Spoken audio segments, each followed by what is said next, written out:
Please, I will go on mute so that there is not too much. I think Fiona is the first photo, right?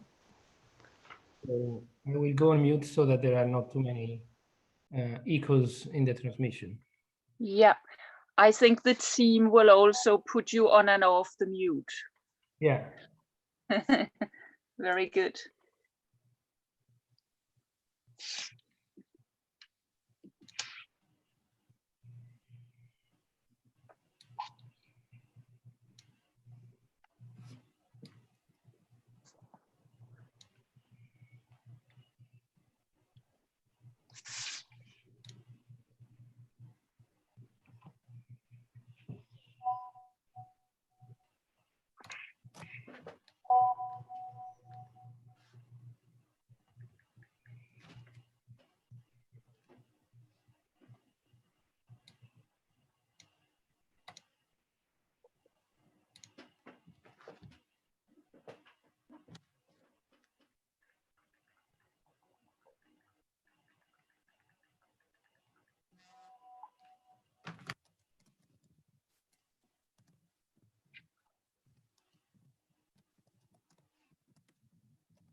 Good evening, good morning, good afternoon from all over the world still coming in.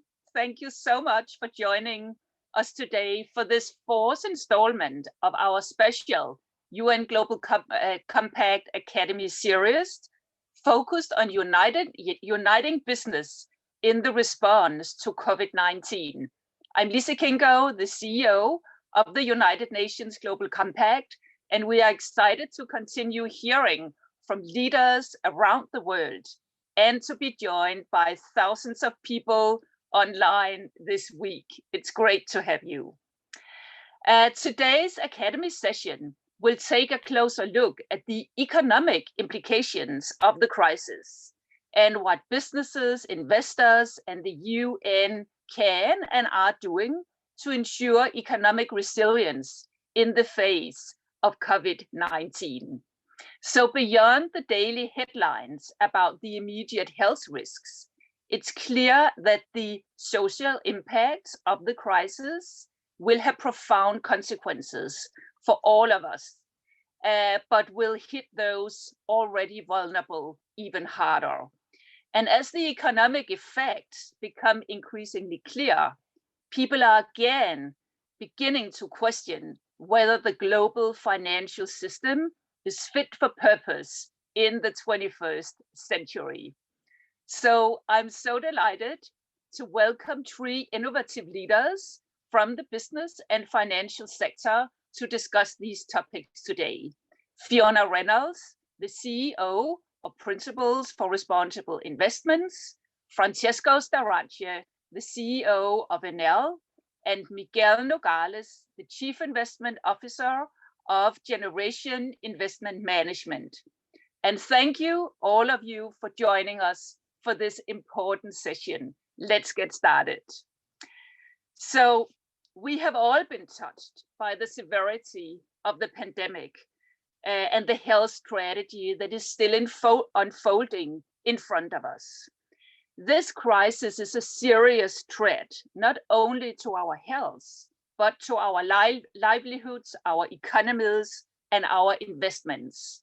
So for example, IMF estimated last week that GDP is set to fall by 3% this year, and global trade flows could decrease by 32%, according to our colleagues at WTO. So it is fair to say that we collectively face the most challenging economic environment since 1945. At the UN, we are also taking action with our colleagues and of course with the World Bank, and are in the process of creating a 2 billion emergency response fund for the developing population, for the weak people across the world. So to open our discussion today, I would like to hear from each of our panelists briefly how you see this crisis hitting the global economy. What are the main impacts you see, both at a macro level, but also at an individual level? And Fiona, may we start with you?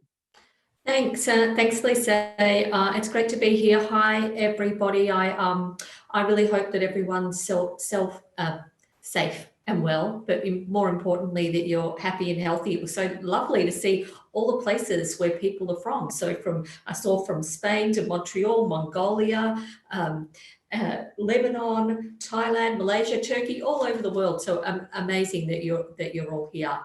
So I think, to me, that first of all, from a macro level, that the crisis really highlights to me the interconnectedness of issues, particularly sustainability issues, and that we can't uncouple them. So we see that the economy is hit by health issues, and we see that the planet is hit by these issues as well. So there is a lot of interdependency, but I think it also shows that the economy is here to support society, not the other way around. As you said, just really quickly, Lisa, the IMF is forecasting a global growth will fall by -3%. So we're expecting that this will be the worst recession since the global financial crisis, certainly. The IMF has also said that they expect us to see a partial rebound in 2021, so that while this will be deep, we will see a rebound. But they've also said that the loss to global GDP over 2020 and 2021 could be as much as 9 trillion, which is greater than the economies of Germany and Japan combined, just to give people some context. And I think that if you come down to the individual level and the micro level, although we've of course seen unprecedented help for households, for business, for financial markets, we're still of course seeing businesses closing on a daily basis. We're seeing staff being furloughed. We're seeing employment lines growing. You know, in the US, more than 10 million people being made unemployed and predictions of up to 20 million, which I think shows some fundamental problems for social issues and labour laws, which I hope we can discuss further. But I think overall, no one is immune. No, businesses aren't immune, individuals aren't immune, governments aren't immune, and we're all in this together, and we all need to work together on the solutions. Thank you so much, Fiona, and I completely agree with you. I mean, no single person have not been touched by the pandemic in each our way across the entire planet. So this has been a spectacular situation and still is. So Francesco, over to you in Italy. How do you see the main impacts, both at a macro level, but also maybe at a more individual level? Well, thank you, Elise. And again, great idea to organize this kind of webinars. I think it's really interesting to share experiences. And let's reflect on the fact that this is quite an unprecedented situation for the world economy. This is perhaps the first time in which you observe a crisis, a worldwide crisis, not generated by some toxic behavior or some problems intrinsic in the economy itself. Let's not forget the economy was doing okay before this COVID-19 pandemic exploded. It's something that came from the outside. So it's a first of a kind, if you want, in our modern history, when we observe a crisis generated from an external factor driving through an economy that was working pretty well. So what we observe on the macro level is, first of all, the fact that all countries are treated equal by the virus. And therefore, even if governments fail to understand this at the beginning, they sooner or later realize that there is only one way of dealing with it, that is keeping people at home and trying to mitigate the spreading of the virus. And that has a direct impact on the economic tissue of any society. So the funny thing is that this happens in different times. So it's a migration of the virus across the globe that freezes parts of the economies of the world. And the fact that this becomes so obviously clear to us, to all of us right now, is that the world economy is so interdependent and intertwined in its workings, in its inner way of developing, that we cannot unwind it and separate one country from the other, a piece of the economy from the other. It's just a one single system today under some kind of paralysis, because people are locked at home and therefore cannot consume, cannot do whatever their lives was telling them to do. So on a macro level, I think we will have to observe when the lockdown will be lifted in different parts of the world, what will happen. And we have already seen that in China, when the lockdown opened up. In China, factories started working like hell to recover the delays in production programs they had. The logistics got a big logjam of congestion traffic because of all the deliveries coming at the same time to the harbors. And we are going probably to see the same thing over and over and over in different parts of the world. Spain and Italy will be the next to open up in a big way, and then the rest of Europe, and then the US, and so forth. That means that the economy will go up and down in kind of bounces as the whole thing will start to roll back again. And in our view, this will take probably for sure through Christmas and probably a good part of 2021. On a micro level, you can say that there are sectors of the economy that are hit before and much more deeply than others. Let's take an example. The air travel industry is deeply in trouble because no one is flying anymore around. All the tourist business segment is clearly in danger of big crisis because people cannot be a tourist locked at home. And other sectors are a lot less impacted, and others paradoxically benefit. For example, the medical industry is definitely not doing bad during a pandemic in general. As we are an energy and electricity company, we are pretty insulated from this kind of crisis because people need electricity anyway, all the time. It's just a different type of consumption, less industry, much more domestic consumption. When people are locked at home, they do whatever, and typically their energy consumption booms. So the issue is that over the unfolding of the year, you need to ensure that the millions of unemployed that are surfacing around the world, and the US numbers are staggering, go back to work in a reasonable amount of time. Because if that doesn't happen, then this is not going to be anymore a COVID-19 crisis, but that is going to spin out of control and become a real world recession that would take a longer time to recover. So it's critical that as lockdowns are lifted, people go back to work, and people go back to work in an effective way. So it's only a bridge of a few months that needs to be covered. That is the question that needs to be answered, and that requires a coordinated effort from many companies and many governments around the world. And I think the Global Compact can help in making sure that this transient of going back to work is as short as possible and well coordinated. Thank you so much, Francesco. I mean, I think your point about all of us being deeply interconnected across the world. They are not a number of separate countries. We are one single planet. We are one single world. We have to work together. Very important. And also important to begin to talk about the recovery that is happening now in several countries, and we need to do that really well. And people from across the world keep on joining us here at the Academy. So it's great to see all the questions and all the people that are coming in. I hope we can manage to respond to some of it. But Miguel, let me turn to you.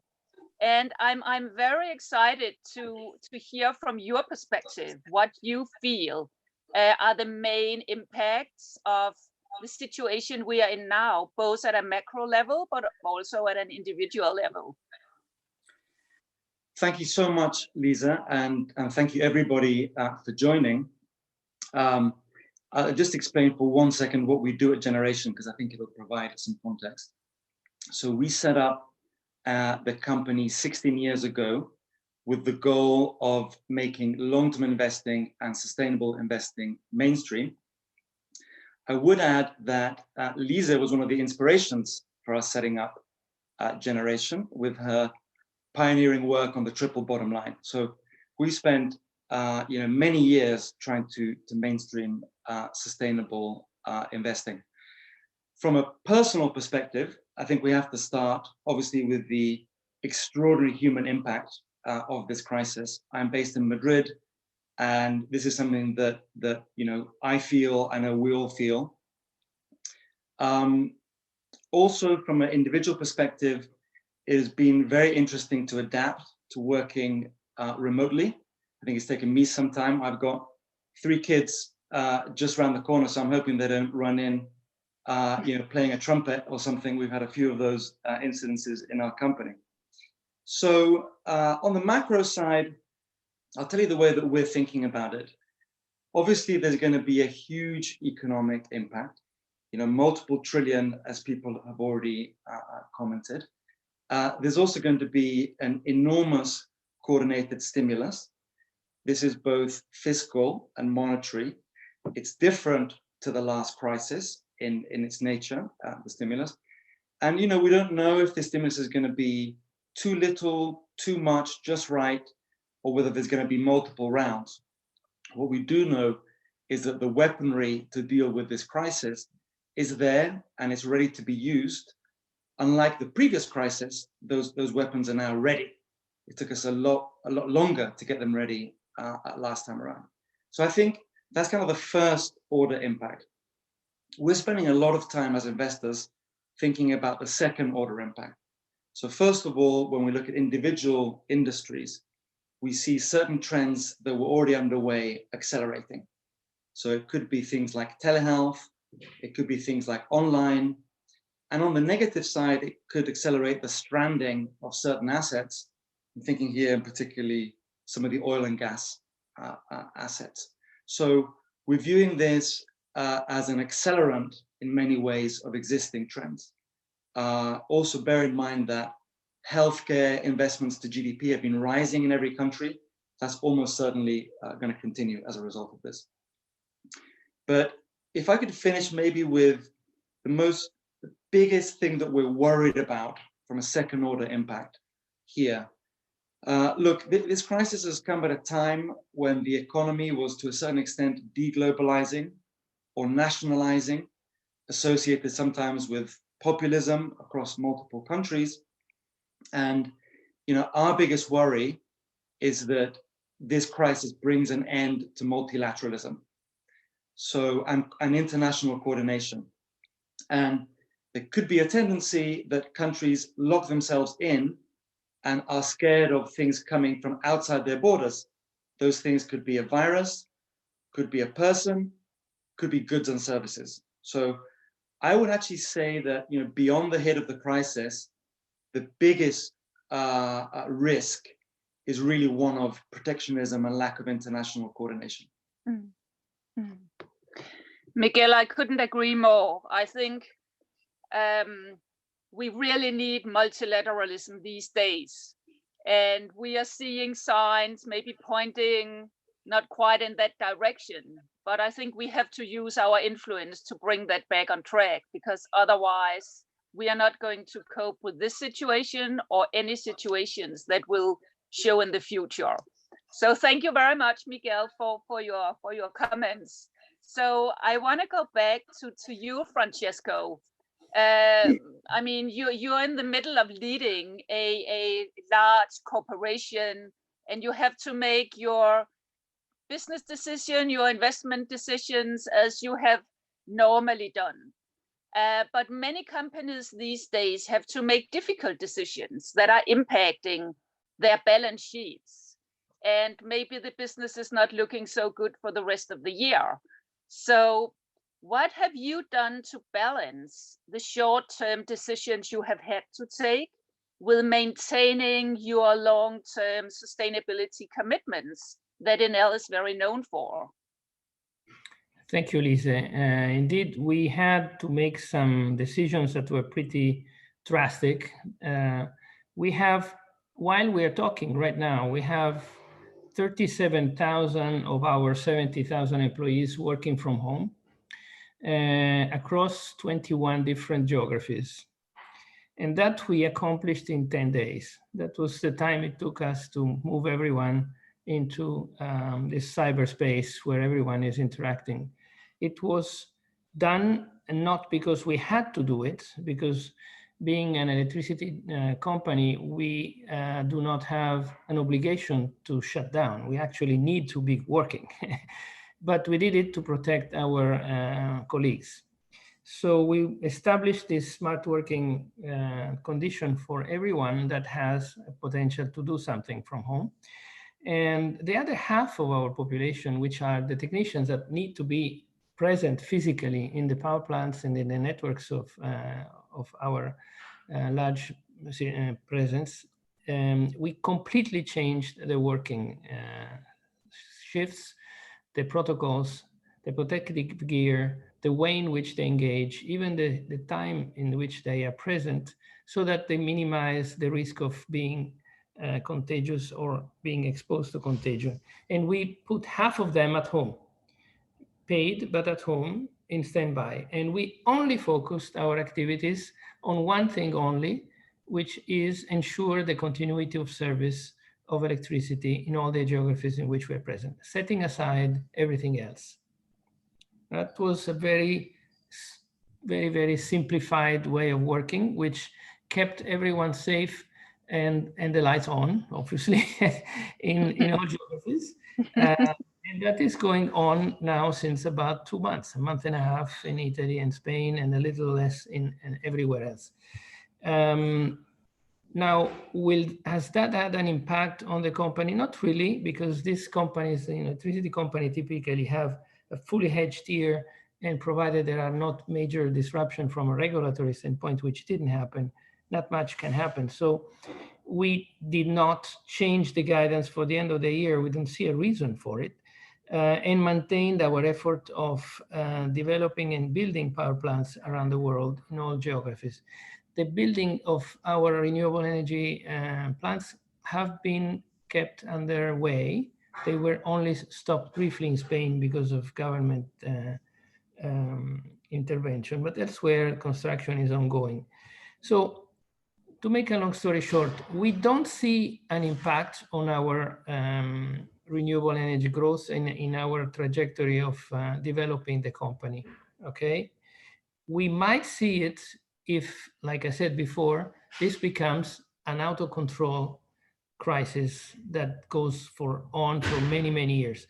This is not today in the horizon. It's just an extreme bad variation of this crisis. So for the time being, focus has been health of the employees, continuity of service, and push the construction of power plants. That has been the simplification that we brought to the game. We also drew a special insurance package for all our employees, dedicated on COVID-19. So if you are an employee of Enel and feel sick, go to the hospital, you get a special indemnity on top of what your normal insurance package, just because of COVID-19, you're a victim of COVID-19. And that we did in order to provide additional comfort, not only for the employees that feel sick, but also for their families, because this is today one of the concerns we have, that people working with us be safe and also have their mind clear from all possible worries. Francesco, thank you. It sounds as if you have followed the Global Compact's call to action very well, starting by taking care of your own people and making sure they are safe, and then really driving the 10 principles across in everything you do. So thank you. Fiona, I would like to turn to you and the great guidance that you and PRI have put out there for investors to make sure that they are not sort of tempted to do short-term decisions these days that will actually lead to value destruction. So could you explain a little bit about how you are working with investors to ensure that they take a long-term view, and how can you support them to keep responsibility in the focus in a moment like this? Yeah, sure. Thanks, Lisa. Well, obviously for investors, it's a very uncertain time, like for everyone else. And so we want to make sure that investors don't panic, particularly those who are our signatories who are long-term investors. So we've said to investors, they should of course be continuing to support sustainable long-term companies throughout the crisis. And in the interest of public health and long-term economic performance, even if that limits short-term returns. We've said that while, of course, we don't want to forget about the whole range of sustainability issues that investors focus on, that at the moment, what we want to see investors do is to reprioritise their engagement on issues that are not related to COVID-19. recognizing that the key priority for companies at the moment is crisis management. And in the absence of evidence that, companies aren't behaving responsibly, that we should avoid taking time and capacity away from businesses and allow them to get on with what they've got to do. Having said that, of course, we're wanting to ensure that companies are looking after their employees, their supply chains, their suppliers. So those are some of the conversations we're having. We're also speaking to investors about the AGM season that's happening and coming up in other countries. Obviously, has to be a move to virtual AGMs. Some investors have concerns about those. How do I hold people to account? How do I, when it's a virtual meeting? Some companies we've seen are sort of limiting what can happen during a virtual AGM and what questions can be taken and things like those. So that's a concern to people, but we've said, let's participate in the AGM season online. There's obviously also been problems found in that, for example, in Japan, when people went to engage through the AGM season, there was no ability to have virtual AGMs. So people were still having to meet in person. We've also said to investors that they should be receptive to requests for financial support from companies that they consider to be good long-term companies. And that investors should also be supporting an economy-wide response.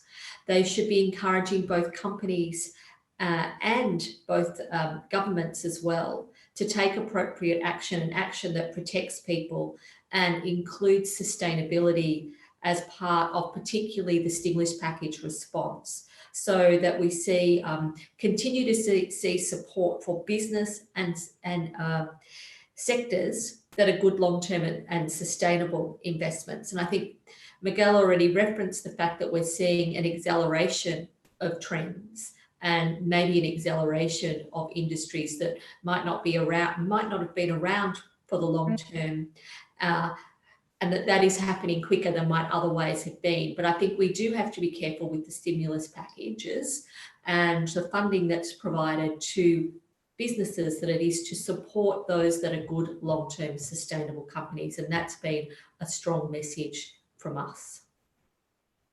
Thank you, Fiona. I think you have provided great guidance, and I know that many are very grateful for that. So Miguel, let's turn to you, because it's actually quite an interesting theme. I mean, for you as a sustainability focused investor, how do you interact and maintain your portfolio companies during a crisis like this? I mean, have some of them gone out of fashion during the recent months, or do you think they are still handling their sustainability responsibility in a good way? Well, we think sustainability is always in fashion. So let me look. I think that the long-term approach is more important than ever. There's a phenomenon that's well understood by psychologists, which is that at times of fear, our time horizons tend to compress because we go into survival mode. Mm-hmm. And that is something that you definitely see happening amongst companies. So actually, our job as investors is to keep companies focused on the long term. And one of the things that I think people don't appreciate is that whenever you buy a share, so if the market has got, say, a 2% dividend yield, and that dividend grows at 5%, it's going to take you about 40 years to get paid back. So whenever you buy a share, you've already got multiple decades to think about. And I think most people don't understand that. So maybe what I could share is the communications that we're having with our companies. This is taking form, we're writing them a letter, we're also talking to them. So there's basically three elements to our communication. The first one is empathize with the company, recognize the difficulty of the situation, recognize difficult choices have to be made, and also how can we help as investors. Part of that help might be advice, but part of that help is also providing capital. And we have been providing capital to some companies that might have had a debt, too much debt coming into this crisis, but that's our job. That's what we're meant to do. The second element of our communication is very simple, is don't think of the short term. Near-term earnings right now, from our point of view, are completely irrelevant. The market is going to give you what the Americans call a hall pass for this year. And the only thing that you need to think about as a company is your long-term earning power. So make good decisions today that are going to improve your long-term earning power. In the case of some businesses, this is actually a time to step up investment. Certainly not for everybody, but a lot of things are going to be cheaper. Real estate might be cheaper, technology might be cheaper. You might be able to get hold of more human capital. So we are asking companies to actually step up and view this as an opportunity to invest, not just think about the downside of the crisis.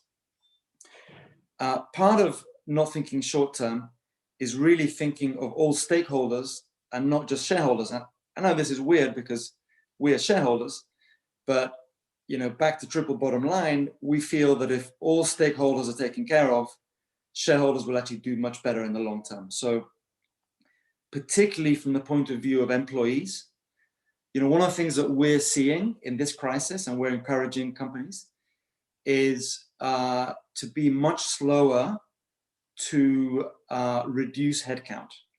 And this is happening because people are viewing this crisis as a more temporary event. There's also schemes to do with furlough, which are much more prevalent this time than they were in the last crisis.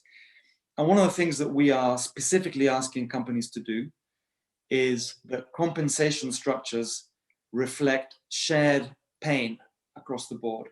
So we're seeing a lot of senior leaders taking significant cuts at the same time that there are some cuts across their employees. I think it's very important from a point of view of solidarity and shared purpose.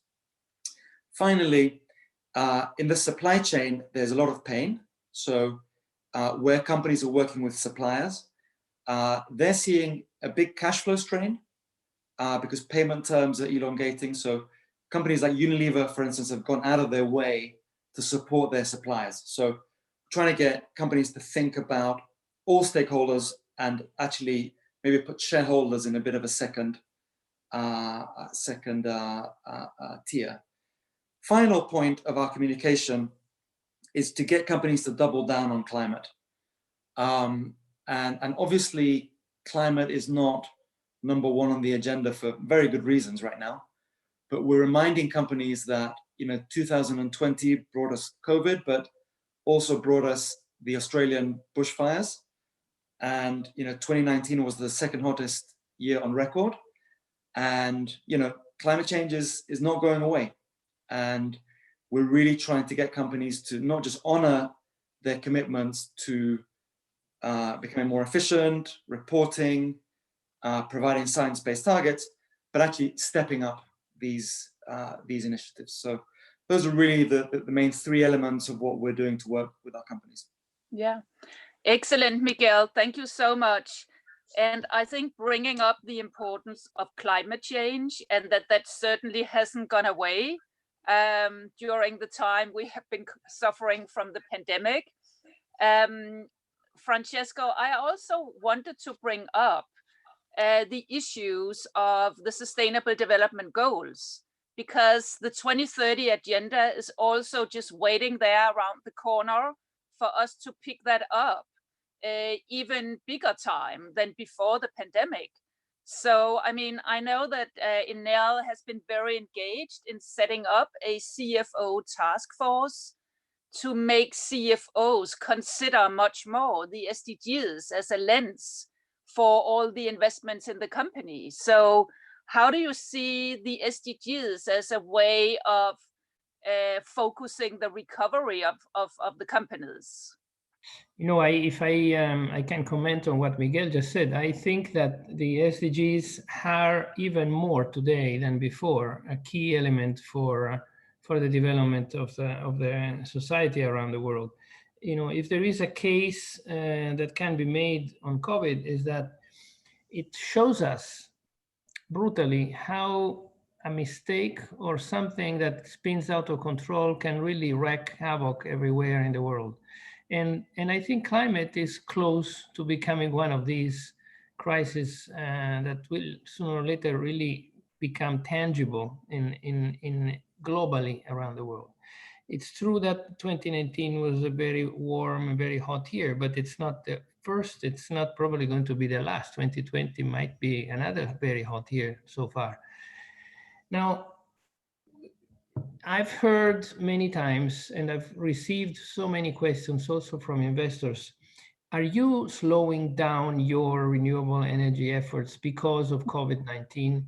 Are you concerned that the low oil prices and low gas prices that are a result of the lack of demand that also COVID-19 is slowing the development of renewables? Are you going to change your mind around this subject? And the answer is very clearly no. Actually, if there is a case that can be made about COVID-19, is that it is an incredible accelerator of that renewable energy trend so far. It's clear, if there was a need of proof, it's now in front of us, that fossil fuels demand is going to be dropping. And that is something we anticipated was going to happen. It's just accelerated.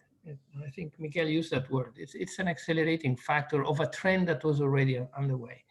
So we are doubling down on growth. We had a 2020-2030 10-year scenario developed, and with an ambition of what we want to be in 2030, which will be disclosed to the financial markets in November this year. But it's clearly, I can tell you, telling us that we have to accelerate and not decelerate the development of renewable energy around the world and the digital transformation of networks, which needs to be there if this has to take place in a big way, and needs to be there if we want to transform the way in which we live in cities. What I can tell you also, apart from the renewable energy growth that is needed to combat climate change, is that the way in which we work, the way in which we move ourselves around big cities, around big metropolitan areas in the world, this is something that COVID-19 has clearly shown to be stupid. You know, we will learn from these months of lockdown different ways of working that might make the life in cities more sustainable, less congested, more friendly, more human, much better from many standpoints. And we are committed to bring this experience into our workforce, into the way we work going forward. What sense does it make after we have passed months working in an effective way and moving a lot less our bodies around to the office from home? What sense does it make that we go back to that pattern before?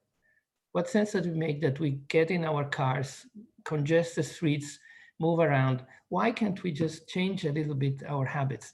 And by the way, I think if there was a learning from all this experience, is that this can be done.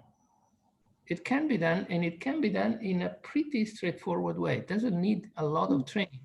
So it's a new SDG horizon, and you know there are SDG 7 and SG 9 and SG 11 that cope with this digital transformation and large cities that have in their own slow development an intrinsic accelerator because of COVID-19. And we are committed to put a lot of emphasis on these two SDGs to bring forward the experience that we are all making around the world in this field. So I think it's a big potential for an acceleration in the SDGs. Thank you, Francesco. And in trying to monitor all the different questions that are coming in from our audience across the world, I can tell you it will be impossible to respond to all of them now, but we will make sure to come back to you. I see a lot of questions. Very good questions.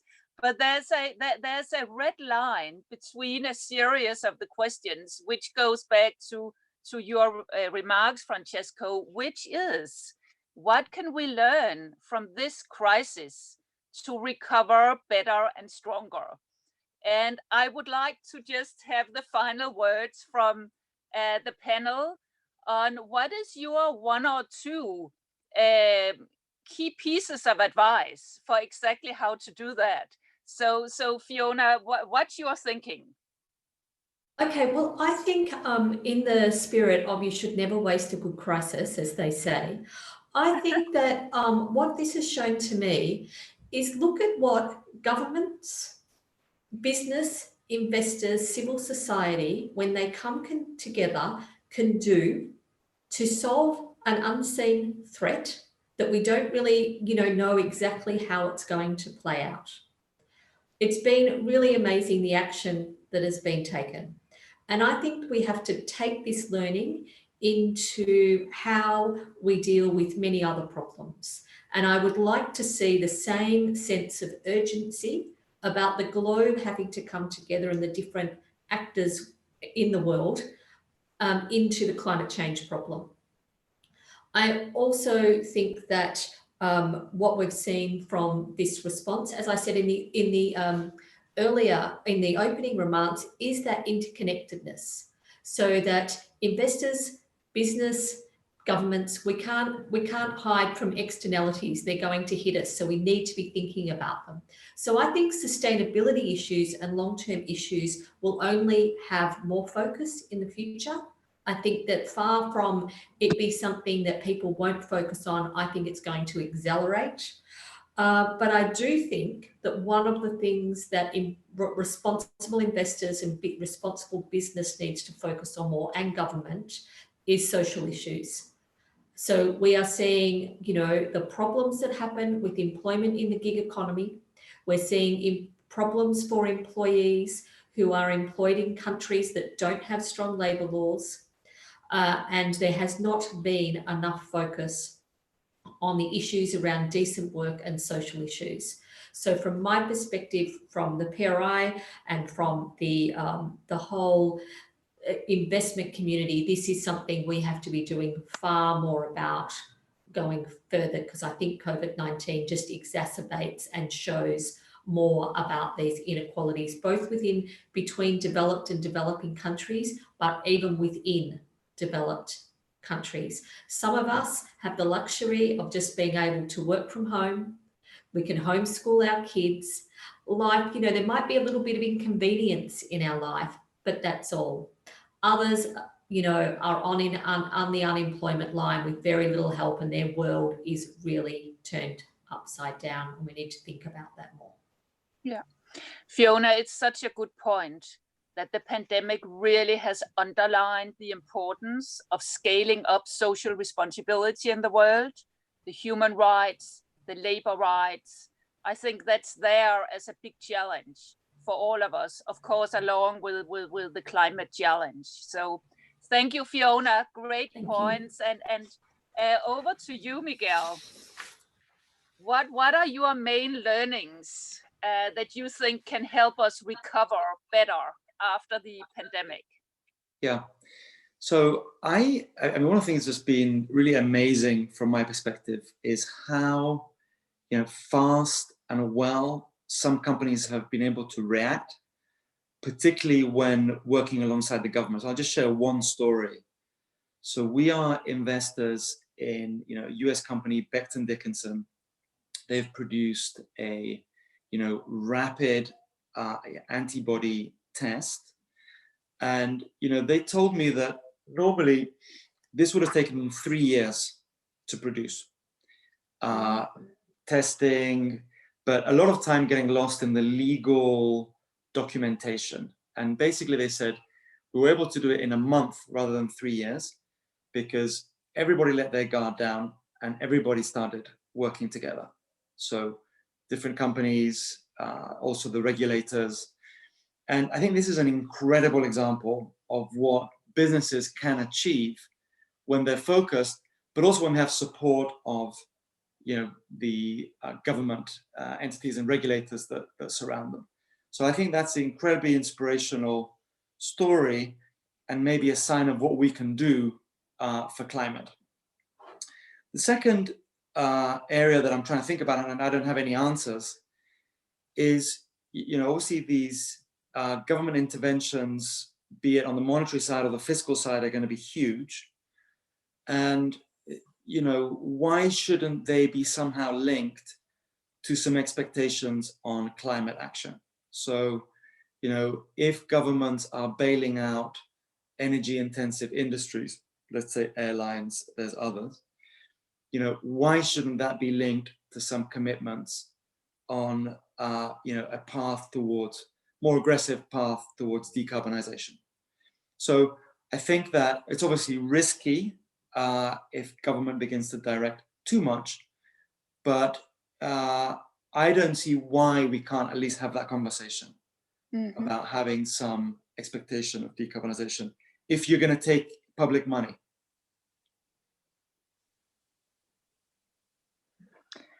Thank you, Miguel. So, we actually have a question which relates to the connection between the pandemic and climate, and the fact that the COP26 has now been postponed. And the question is, does that mean that climate change is now down prioritized? So from your perspective, what's the urgency of climate at the moment? Yeah, look, I think that it is totally natural and understandable when you have, a very severe loss of life, when you have a, healthcare systems under pressure. I think it's very natural that on a temporary basis, this moves into a second plane. But on the other hand, actually, I think it reinforces the fact that as humans, we're not very good at dealing with long-term threats, which experts are telling us are going to happen. And there were experts that, have warned on pandemics, and there are experts that are warning on climate. So I think systemic issues, it's natural that in the near term, we're all focused on other things. But as we begin to emerge, I think there are certain elements like clean streets, clean air, clean water. So we have come to the end of the session. I want to thank all of you out there across the world for joining this session on sustainable finance and the future of the global economy. Next week's session will focus on COVID-19 and human rights, protecting the most vulnerable, just as we were touching upon in this session as well. So every Academy session is available online afterwards. I hope you will share them with your friends, networks, and family. And I would like to end by extending our huge appreciation to our three wonderful panelists here today. So from all of us at the UN Global Compact across the world, I want to thank you for joining us today. Thank you so much. Stay safe, stay well. Thank you, Lise. Bye-bye. Bye.